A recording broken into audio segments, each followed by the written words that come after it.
ओम नमः शिवाय। हर हर महादेव। आज की श्री शिव महापुराण की कथा में आप सभी का स्वागत है। भगवान शिव और माँ पार्वती की कृपा हम सब पर बनी रहे। तो आइए बिना विलंब करे आज की कथा आरंभ करते हैं। शिव नाम का जप और भस्म धारण की महिमा, त्रिपुंड के देवता और स्थान आदि का प्रतिपादन।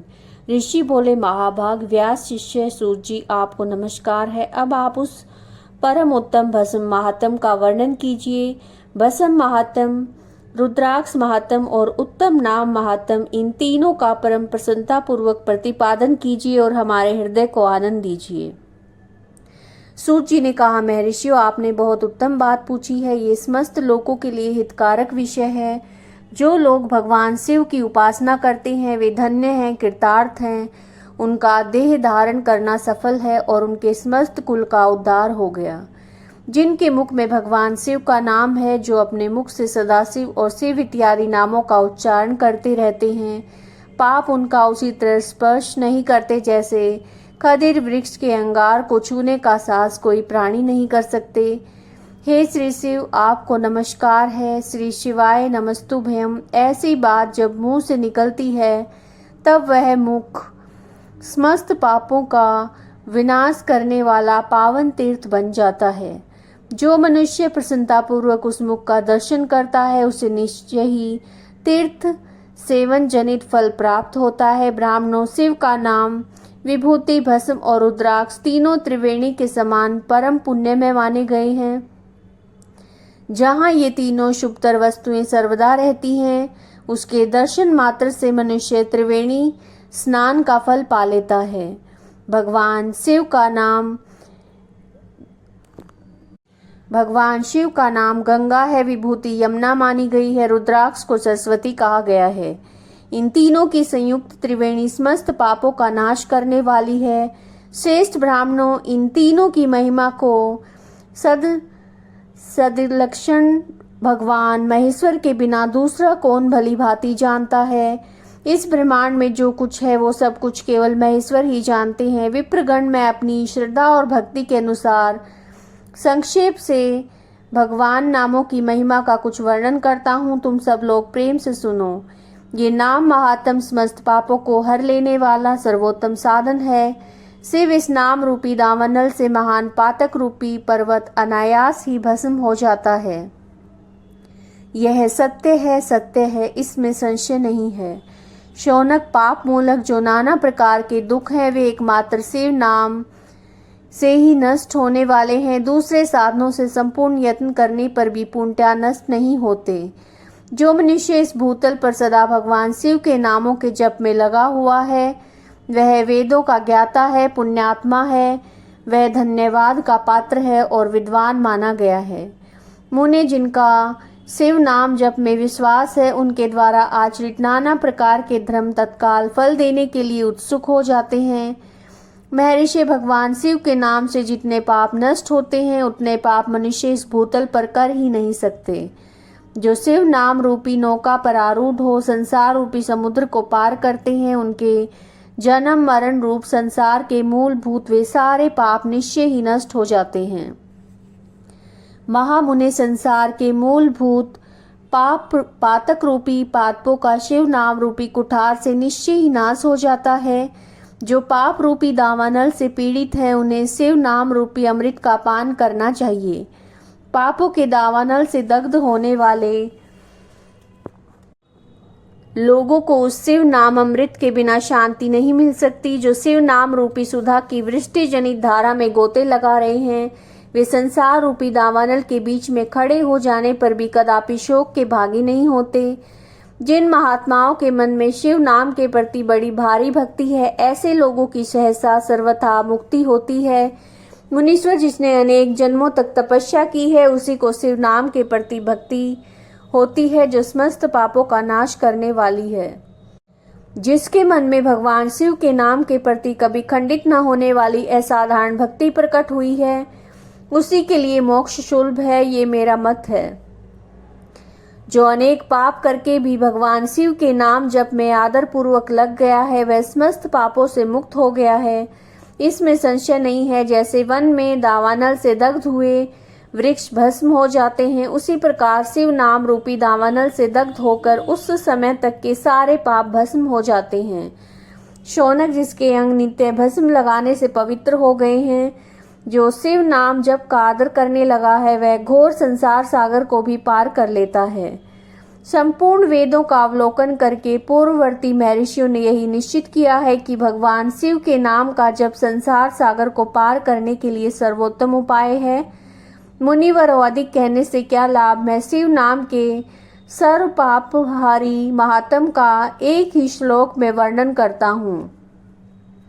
भगवान शंकर के एक नाम में पाप हरण की जितनी शक्ति है, उतना पातक मनुष्य कभी कर ही नहीं सकता। मुने, पूर्व काल में महापापी राजा इंद्रद्युम्न ने शिव नाम के प्रभाव से उत्तम सद्गति प्राप्त की थी। इसी तरह कोई ब्राह्मणी युवती भी जो बहुत पाप कर चुकी थी, शिव नाम के प्रभाव से उत्तम गति को प्राप्त हुई। द्विजवरों, इस प्रकार मैंने तुमसे भगवान नाम के उत्तम महात्म का वर्णन किया है। अब तुम भस्म का महात्म सुनो, जो समस्त पावन वस्तुओं को भी पावन करने वाला है। मैं ऋषियों, भस्म संपूर्ण मंगलों को देने वाला और उत्तम है। उसके दो भेद बताए गए हैं, भेदों का मैं वर्णन करता हूँ, सावधान होकर सुनो। एक को महाभस्म जानना चाहिए, दूसरे को स्वल्प भस्म। महाभस्म के भी अनेक भेद हैं। वह 3 प्रकार का कहा गया है, श्रोत, स्मार्त और लौकिक। स्वल्प भस्म के भी बहुत से भेदों का वर्णन किया गया है। श्रोत और स्मार्त भस्म को केवल द्विजों के उपयोग में आने के योग्य कहा गया है। तीसरा जो लौकिक भस्म है, वह अन्य सब लोगों के लिए उपयोग में आ सकता है। श्रेष्ठ महर्षियों ने बताया है कि द्विजों को वैदिक मंत्र के उच्चारण पूर्वक भस्म धारण करना चाहिए। दूसरे लोगों के लिए बिना मंत्र के ही केवल धारण करने का विधान है। जले हुए गोबर से प्रकट होने वाला भस्म आग्नेय कहलाता है। महामुने, वो त्रिपुंड का द्रव्य है, ऐसा कहा गया है। अग्निहोत्र से उत्पन्न हुए भस्म का भी मनीषी पुरुषों को संग्रह करना चाहिए। अन्य यज्ञ में प्रकट हुआ भस्म भी त्रिपुंड धारण के काम में आ सकता है। जाबालोपनिषद में आए हुए अग्नि इत्यादि 7 मंत्रों के द्वारा जल मिश्रित भस्म से धूलन करना चाहिए। महर्षि जाबाली ने सभी वर्ण और आश्रमों के लिए मंत्र से या बिना मंत्र के आदर पूर्वक भस्म से त्रिपुंड लगाने की आवश्यकता बताई है। समस्त अंगों में सजल भस्म को मलना अथवा विभिन्न अंगों में तिरछा त्रिपुंड लगाना, इन कार्यों को मोक्षार्थी पुरुष परमार्थ से भी न छोड़े, ऐसी श्रुति का आदेश है। भगवान शिव और विष्णु ने भी त्रिपुंड धारण किया है। अन्य देवियों सहित भगवती उमा और लक्ष्मी देवी ने भी वाणी द्वारा इसकी प्रशंसा की है। ब्राह्मणों, क्षत्रियों, वैश्यों, शूद्रों, वर्ण संकरों तथा जाति भ्रष्ट पुरुषों ने भी उद्दोलन एवं त्रिपुंड के रूप में भस्म धारण किया है। इसके पश्चात भस्म धारण तथा त्रिपुंड की महिमा और विधि बताकर सूत जी ने पूछा, महर्षियों, इस प्रकार मैंने संक्षेप में त्रिपुंड महात्म बताया है। ये समस्त प्राणियों के लिए गोपनीय रहस्य है, अतः तुम्हें भी इसे गुप्त रखना चाहिए। मुनिवरों, ललाट आदि सभी निर्दिष्ट स्थानों में जो भस्म से तिरछी रेखाएं बनाई जाती हैं, उन्हीं को विद्वानों ने त्रिपुंड कहा है। बोहों के मध्य भाग से लेकर जहाँ तक बोहों का अंत है, उतना ही त्रिपुंड ललाट में धारण करना चाहिए। मध्यमा और अनामिका अंगुली से 2 रेखाएं करके बीच में अंगुष्ठ द्वारा प्रतिलोम भाव से की गई रेखा त्रिपुंड कहलाती है, अथवा बीच की 3 उंगलियों से भस्म लेकर यत्न पूर्वक भक्ति भाव से ललाट में त्रिपुंड धारण करें। त्रिपुंड अत्यंत उत्तम और भोग और मोक्ष देने वाला है। त्रिपुंड की 3 रेखाओं में प्रत्येक के 9 देवता हैं, जो सभी अंगों में स्थित है। मैं उनका परिचय देता हूँ, सावधान होकर सुनो। मुनिवरों, प्रणव का प्रथम अक्षर अकार, ग्राह्य प्रत्यय अग्नि, पृथ्वी, धर्म, रजोगुण, ऋग्वेद, क्रिया शक्ति, प्रातः स्वन और महादेव, ये त्रिपुंड की प्रथम रेखा के 9 देवता हैं। ये बात शिव दीक्षा प्रायण पुरुषों को अच्छी तरह समझ लेनी चाहिए। प्रणव का दूसरा अक्षर उकार, दक्षिणाग्नि, आकाश, सतुगुण, यजुर्वेद, मध्य नंदिन, स्वन, इच्छा शक्ति, अंतरात्मा और महेश्वर, ये दूसरी रेखा के 9 देवता हैं। प्रणव का तीसरा अक्षर मकार, आहवनीय, अग्नि, परमात्मा, तमोगुण, धुलोक, ज्ञान शक्ति, सामवेद, तृतीय सवन तथा शिव, ये तीसरी रेखा के 9 देवता हैं। इस प्रकार स्थान देवताओं को उत्तम भक्ति भाव से नित्य नमस्कार करके स्नान आदि से शुद्ध हुआ पुरुष यदि त्रिपुंड धारण करे तो भोग और मोक्ष को भी प्राप्त कर लेता है। मुनिवर, ये संपूर्ण अंगों में स्थान देवता बताए गए हैं। अब उनके संबंधी स्थान बताता हूँ, भक्ति पूर्वक सुनो। 32, 16, 8 अथवा 5 स्थानों में त्रिपुंड का न्यास करे। मस्तक, ललाट, दोनों कान, दोनों नेत्र, दोनों नासिका, मुख, कंठ, दोनों हाथ, दोनों कोहनी, दोनों कलाई, हृदय, दोनों पार्श्वभाग, नाभि, दोनों अंडकोश, दोनों उरु, दोनों गुल्फ, दोनों घुटने, दोनों पिंडली और दोनों पैर, ये 32 उत्तम स्थान हैं। इनमें क्रमश अग्नि, जल, पृथ्वी, वायु, दिक् प्रदेश, 10 दिक्पाल अथवा 8 वसुओं का निवास है। धर, ध्रुव, सोम, आप, अनिल, अनल, प्रत्यूष और प्रभास, ये 8 वसु कहे गए हैं। इन सब का नाम मात्र लेकर इनके स्थानों में विद्वान पुरुष त्रिपुंड धारण करे अथवा एकाग्रचित होकर 16 स्थान में ही त्रिपुंड धारण करे। मस्तक, ललाट, कंठ, दोनों कंधे, दोनों भुजाएं, कोहनियों, दोनों कलाइयों, हृदय में, नाभि में, दोनों पसलियों में और पृष्ठभाग में त्रिपुंड लगाकर वहां दोनों अश्विनी कुमारों का, शिव शक्ति, रुद्र, ईश और नारद का और वामा आदि 9 शक्तियों का पूजन करे। ये सब मिलकर 16 देवता हैं। अश्विनी कुमार 2 कहे गए हैं, नास्ते, दस्त्र और मस्तक, केस, दोनों कान, मुख, दोनों भुजा, हृदय, नाभि, दोनों उरु, दोनों जानु, दोनों पैर और पृष्ठभाग। इन 16 स्थानों में 16 त्रिपुंड का न्यास करे। मस्तक में शिव, केस में चंद्रमा और दोनों कानों में रुद्र और ब्रह्मा, मुख में विघ्नराज गणेश, दोनों भुजाओं में विष्णु और लक्ष्मी, हृदय में शंभु, नाभि में प्रजापति, दोनों उर्वों में नाग और नाग कन्याएं, दोनों घुटनों में ऋषि कन्याएं, दोनों पैरों में समुद्र और विशाल पृष्ठभाग में संपूर्ण तीर्थ देवता रूप से विराजमान हैं। इस प्रकार 16 स्थानों का परिचय दिया गया है। अब 8 स्थान बताए जाते हैं। गुह स्थान, ललाट, परम उत्तम, कर्ण युगल, दोनों कंधे, हृदय और नाभि, ये 8 स्थान हैं। इनमें ब्रह्मा और सप्तऋषि, ये 8 देवता बताए गए हैं। मुनीश्वरों, भस्म के स्थान को जानने वाले विद्वानों ने इस तरह 8 स्थानों का परिचय दिया है।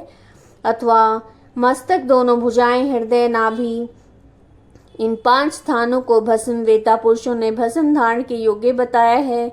यथा संभव देश काल आदि की अपेक्षा रखते हुए भस्म को अभिमंत्रित करना और जल में मिलाना आदि कार्य करें।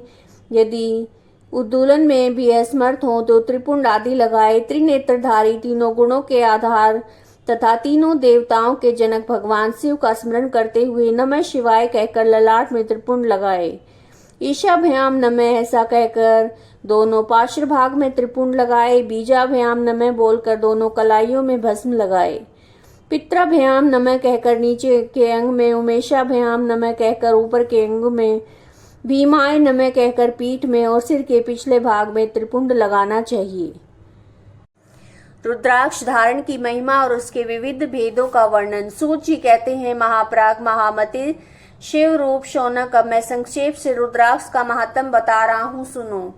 रुद्राक्ष शिव को बहुत प्रिय है, इसे परम पावन समझना चाहिए। रुद्राक्ष के दर्शन से, स्पर्श से, उस पर जप करने से समस्त पापों का अपहरण करने वाला माना गया है। मुने, पूर्व काल में परमात्मा शिव ने समस्त लोकों का उपकार करने के लिए देवी पार्वती के सामने रुद्राक्ष की महिमा का वर्णन किया था।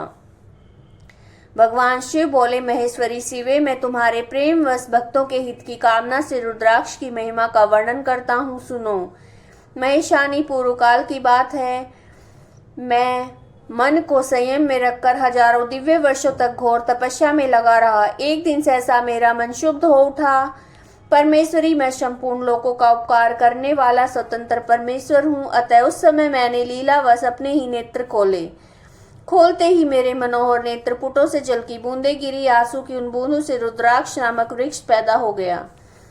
भक्तों पर अनुग्रह करने के लिए वे अश्रु बिंदु स्थावर भाव को प्राप्त हो गए। वे रुद्राक्ष मैंने विष्णु भक्त को और चारों वर्णों के लोगों में बांट दिए। भूतल पर अपने प्रिय रुद्राक्षों को मैंने गौड़ देश में उत्पन्न किया। मथुरा, अयोध्या, लंका, मल्याचल, सहगिरी, काशी और अन्य देशों में इनके अंकुर उगाए।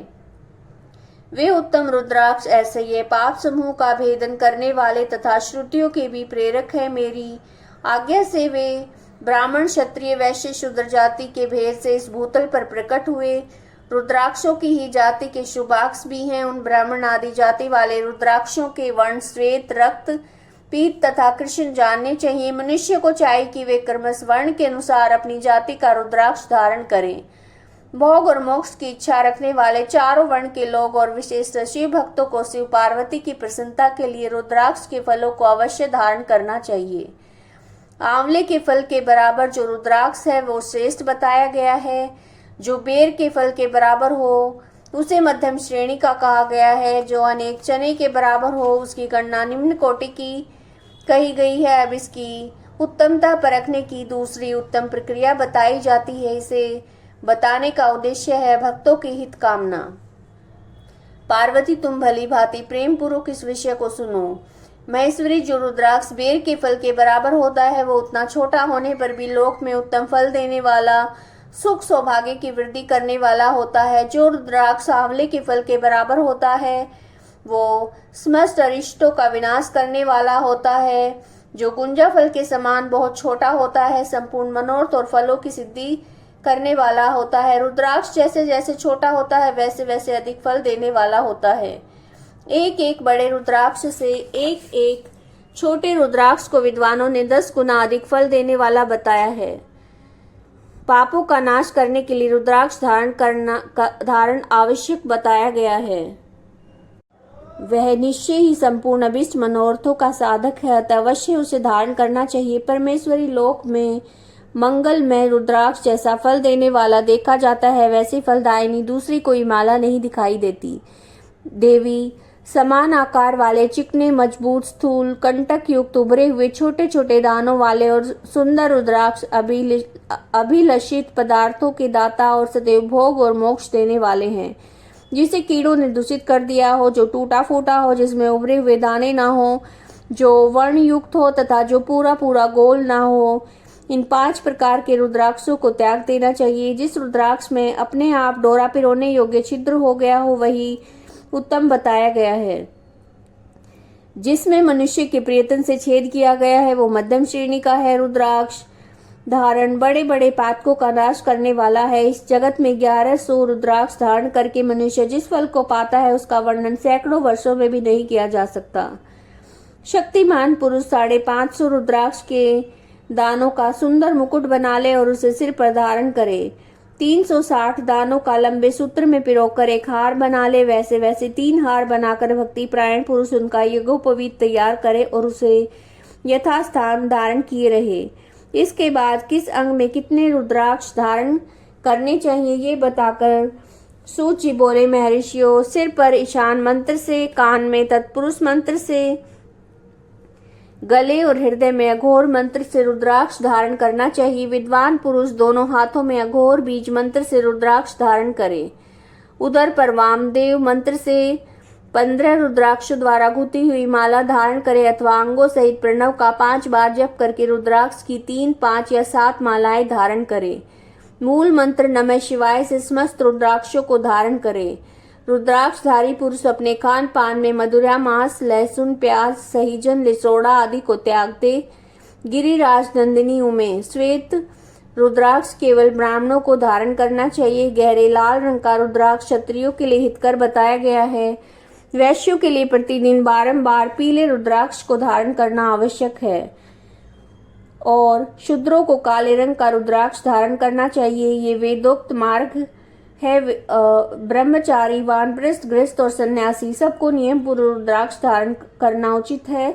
इसे धारण करने का सौभाग्य बड़े पुण्य से प्राप्त होता है। उनमें पहले आंवले के बराबर और फिर उससे छोटे रुद्राक्ष धारण करे। जो रोगी हो, जिसमें दाने न हो, जो कीड़ों ने खा लिया हो, जिसमें पिरोने योग्य छेद न हो, ऐसे रुद्राक्ष मंगल कांक्षी पुरुषों को नहीं धारण करने चाहिए। रुद्राक्ष मेरा मंगलमय लिंग विग्रह है। वह चने के बराबर लघुतर होता है। सूक्ष्म रुद्राक्ष को सदा प्रशस्त माना गया है। सभी आश्रमों, समस्त वर्णों, स्त्रियों और शूद्रों को भगवान शिव की आज्ञा के अनुसार सदैव रुद्राक्ष धारण करना चाहिए।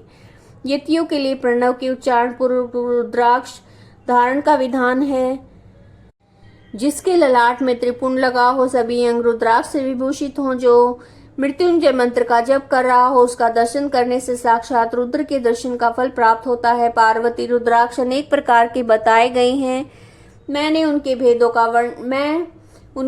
का वर्णन करता हूँ। वे भेद भोग और मोक्ष रूप फल देने वाले हैं। तुम उत्तम भक्ति भाव से उनका परिचय सुनो। एक मुख वाला रुद्राक्ष साक्षात शिव का स्वरूप है। वो भोग और मोक्ष रूपी फल प्रदान करता है। जहाँ रुद्राक्ष की पूजा होती है वहां से लक्ष्मी दूर नहीं जाती। उस स्थान के सारे उपद्रव नष्ट हो जाते हैं तथा वहां रहने वाले लोगों की संपूर्ण कामनाएं पूर्ण होती हैं। जो दो मुख वाला रुद्राक्ष देव देवेश्वर कहा गया है वह संपूर्ण कामना और फलों को देने वाला है। तीन मुख वाला रुद्राक्ष सदा साक्षात साधन का फल देने वाला है। उसके प्रभाव से सारी विद्याएं प्रतिष्ठित होती हैं। चार मुख वाला रुद्राक्ष साक्षात ब्रह्मा का रूप है। वो दर्शन और स्पर्श से शीघ्र ही धर्म अर्थ काम और मोक्ष इन चारों पुरुषार्थों को देने वाला है। पांच मुख वाला रुद्राक्ष साक्षात कालाग्नि रुद्र रूप है। वो सब कुछ करने में समर्थ है। सबको मुक्ति देने वाला, संपूर्ण मनोवांछित फल प्रदान करने वाला। पंचमुख रुद्राक्ष समस्त पापों को दूर कर देता है। छह मुख वाले रुद्राक्ष कार्तिकेय का स्वरूप है। यदि दाहिनी बाह में उसे धारण किया जाए तो धारण करने वाला मनुष्य ब्रह्म हत्या आदि पापों से मुक्त हो जाता है, इसमें संशय नहीं है। महेश्वरी सात मुख वाला रुद्राक्ष अनंग स्वरूप और अनंग नाम से प्रसिद्ध है। देवेशी उसको धारण करने से दरिद्र भी ऐश्वर्यशाली हो जाता है। आठ मुख वाला रुद्राक्ष अष्टमूर्ति भैरव रूप है। उसे धारण करने से मनुष्य पूर्णायु होता है और मृत्यु के पश्चात शूलधारी शंकर हो जाता है। नौ मुख वाले रुद्राक्ष को भैरव और कपिल मुनि का प्रतीक माना गया है। नौ रूप धारण करने वाली महेश्वरी दुर्गा उसके अधिष्ठात्री देवी मानी गई हैं। जो मनुष्य भक्ति परायण हो अपने बाएं हाथ में नवमुख रुद्राक्ष धारण करता है वो निश्चय ही मेरे समान सर्वेश्वर हो जाता है, इसमें संशय नहीं है। महेश्वरी 10 मुख वाला रुद्राक्ष साक्षात भगवान विष्णु का रूप है। देवेशी उसको धारण करने से मनुष्य की संपूर्ण कामनाएं पूर्ण हो जाती हैं। परमेश्वरी 11 मुख वाला रुद्राक्ष है। वो रुद्र रूप है। उसे धारण करने से मनुष्य सर्वत्र विजयी होता है। 12 मुख वाले रुद्राक्ष को केश प्रदेश में धारण करें। उसे धारण करने से मानो मस्तक 12 आदित्य विराजमान हो जाते हैं। 13 मुख वाला रुद्राक्ष विष्णु देवों का स्वरूप है। उसको धारण करने वाला मनुष्य संपूर्ण अभिष्टों को पाता है, सौभाग्य मंगल लाभ करता है। 14 मुख वाला जो रुद्राक्ष है वो परम शिव रूप है। उसे भक्ति पूर्वक मस्तक पर धारण करें, इससे समस्त पापों का नाश हो जाता है। गिरिराज कुमारी इस प्रकार मुखों के भेद से रुद्राक्ष के 14 भेद बताए गए हैं। अब तुम क्रमश उनके रुद्राक्षों को धारण करने के मंत्रों को प्रसन्नता पूर्वक सुनो। ओम ह्रीम नमः, ओम नमः, ओम क्लीम नमः, ओम ह्रीम नमः, ओम ह्रीम नमः, ओम ह्रीम हूम नमः, ओम हूम नमः, ओम हूम नमः, ओम ह्रीम हूम नमः, ओम ह्रीम नमः, ओम ह्रीम हूम नमः, ओम क्रोम शोम रोम नमः, ओम ह्रीम नमः, ओम नमः। इन 14 मंत्रों के द्वारा क्रमशः 1 से लेकर 14 मुख वाले रुद्राक्ष को धारण करने का विधान है।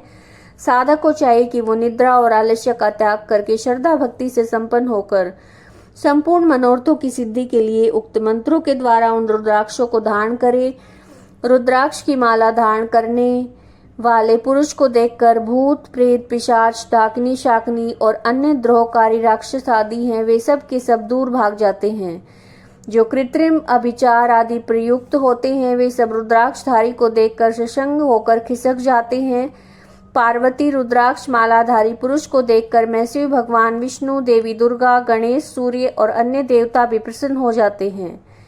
महेश्वरी इस प्रकार रुद्राक्ष की महिमा को जानकर धर्म की वृद्धि के लिए भक्ति पूर्वक पूर्वोक्त मंत्रों के द्वारा विधिवत इसे धारण करना चाहिए। मुनीश्वर भगवान शिव ने देवी पार्वती के सामने जो कुछ कहा था वो सब तुम्हारे प्रश्न के अनुसार मैंने कह सुनाया है। मुनीश्वरों, मैंने तुम्हारे समक्ष इस विद्वेश्वर संहिता का वर्णन किया है। ये संहिता संपूर्ण सिद्धियों को देने वाली भगवान शिव की आज्ञा से नित्य मोक्ष प्रदान करने वाली है। तो ये आप शिव महापुराण की कथा सुन रहे थे। आज की कथा को यहीं विराम देते हैं। नित्य कथाएं सुनने के लिए चैनल को सब्सक्राइब कीजिएगा। वीडियो को ज़्यादा से ज़्यादा लोगों तक पहुँचे, इसलिए वीडियो को शेयर कीजिएगा, लाइक कीजिएगा, चैनल को सब्सक्राइब कीजिएगा। हर हर महादेव।